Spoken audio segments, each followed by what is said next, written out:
रूस के guided artillery rocket हमले। वोस्तोक फ्रंटलाइन पर रूस ने ये हमले किए। यूक्रेन के टैंक और सैन्य वाहन नष्ट हो गए हैं।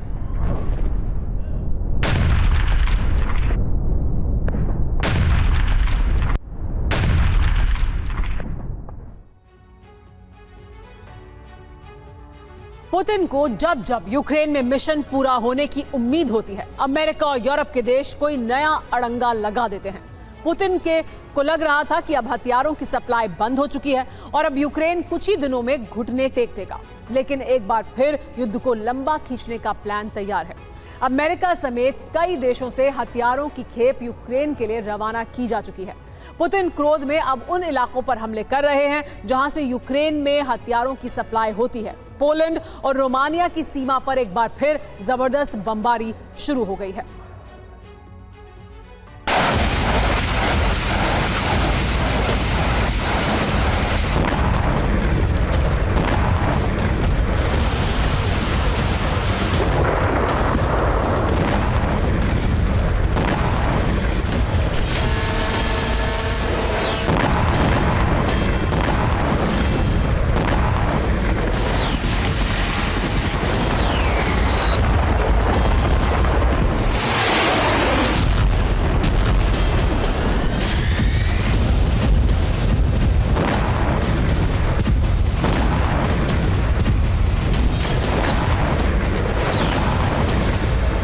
रूस के किसी गुमनाम ठिकाने से लॉन्च किए गए एक के बाद एक कई कामिकाज़े ड्रोन।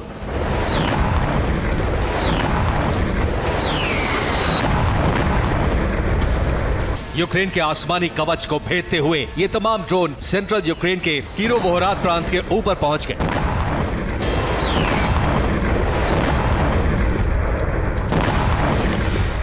सिर्फ सेंट्रल यूक्रेन ही नहीं बल्कि यूक्रेन के कई इलाकों में ताबड़तोड़ हमले किए गए।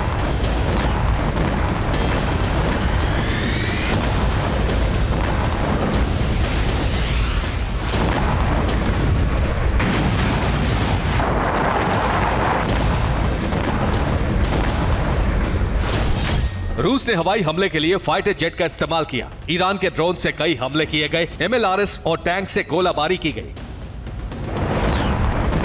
यूक्रेन में तबाही का अंदाजा आप इस बात से लगा सकते हैं कि एक ही दिन में रूस ने करीब 80 बार अलग अलग मोर्चे पर प्रहार किया।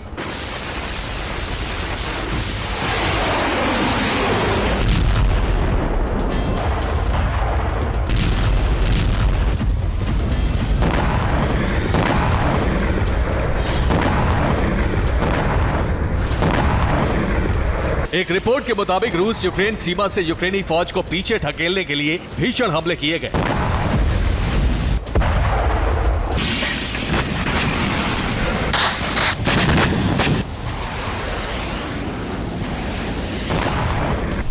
फ्रंट लाइन पर 2 मिसाइल हमले हुए। 85 हवाई हमले की रिपोर्ट है।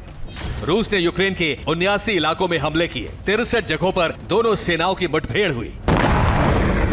गुरुवार दिन में लगातार प्रहार के बाद रूस के हमले का सिलसिला रात में भी जारी रहा। रूस ने कई बार ड्रोन हमला किया। कुल 25 ड्रोन हमले किए गए, जिसमें से 11 को यूक्रेन ने एयर डिफेंस से गिरा दिया। बेहद कम हथियारों के साथ युद्ध के मैदान में डटे यूक्रेनी सैनिक भी लगातार रूस से मुकाबला कर रहे हैं और रूस को बड़ा नुकसान पहुंचाने का दावा कर रहे हैं।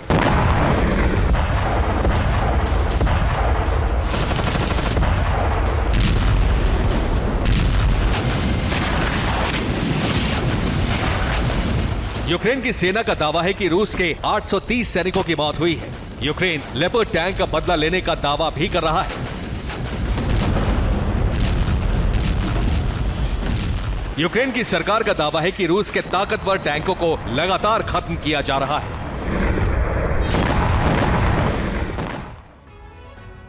यूक्रेन ने दावा किया है कि रूस ने जिस तरह से लेपर्ड और चैलेंजर 2 टैंक को टारगेट किया, ठीक वैसे ही यूक्रेन रूस के टैंकों को नष्ट कर रहा है। यूक्रेन का दावा है कि जनवरी में रूस के 112 टैंक नष्ट कर दिए गए, जबकि दिसंबर में 339 टैंक नष्ट कर दिए गए थे। युद्ध में अब तक यानी फरवरी 2022 के बाद से 2 साल में रूस को 6322 टैंक गंवाने पड़े हैं। टैंक के अलावा युद्ध में कुल 11,773 रूसी बख्तरबंद वाहन नष्ट हो चुके हैं। यूक्रेन के हमलों में रूस के 12,267 सैन्य वाहन भी नष्ट हो चुके हैं। यूक्रेन ने रूस की आर्टिलरी को भी लगातार टारगेट किया है और 9,228 आर्टिलरी नष्ट हो चुकी है, जबकि एयर डिफेंस से रूस के 7,136 ड्रोन नष्ट किए जा चुके हैं।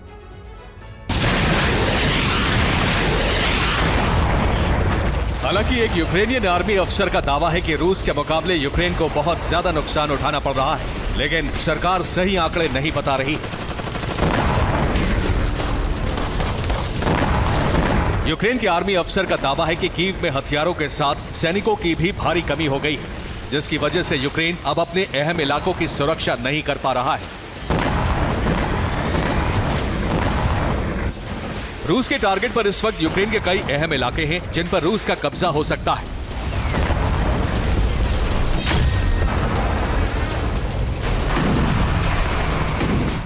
रिपोर्ट के मुताबिक रूस Kupiansk, Lehman, Avdiivka, Marinka, Kherson और डोनेस्क से यूक्रेनी सैनिकों को पीछे ढकेल रहा है। एक रिपोर्ट के मुताबिक यूक्रेन के पास अब गोलाबारी करने के लिए बारूद तक की कमी हो गई है। यूक्रेन की आर्टिलरी जहां तैनात है वहां शेल नहीं पहुंच रहे, जिसकी वजह से यूक्रेन के पैदल सैनिकों को कवर फायर नहीं मिल पा रहा है।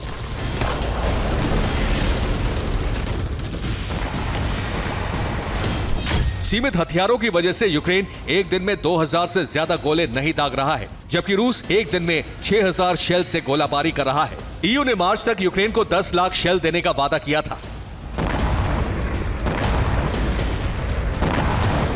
हथियारों की कमी के चलते यूक्रेन के सैनिक पलटवार नहीं कर पा रहे हैं और रूस के हमलों में सैनिकों की मौत हो रही है। रूस के रक्षा मंत्रालय का दावा है कि 2023 में यूक्रेन के 2,15,000 सैनिकों की मौत हुई, जबकि पिछले साल रूस ने यूक्रेन के कुल 28,000 हथियारों को नष्ट कर दिया। यूक्रेन में हथियारों और सैनिकों की कमी ने ही रूस को जीत की उम्मीद दिखाई है और रूस ताबड़तोड़ प्रहार कर रहा है। यूक्रेन के लिए फिलहाल जितने भी हथियारों का ऐलान किया गया है उसमें अमेरिकी बम के अलावा कोई भी हथियार बहुत ज्यादा घातक नहीं है। यूक्रेन को सैनिकों की कमी के बीच इस वक्त सबसे ज्यादा जरूरत ड्रोन की है, लेकिन किसी भी देश से कोई शक्तिशाली ड्रोन देने का ऐलान नहीं किया गया है।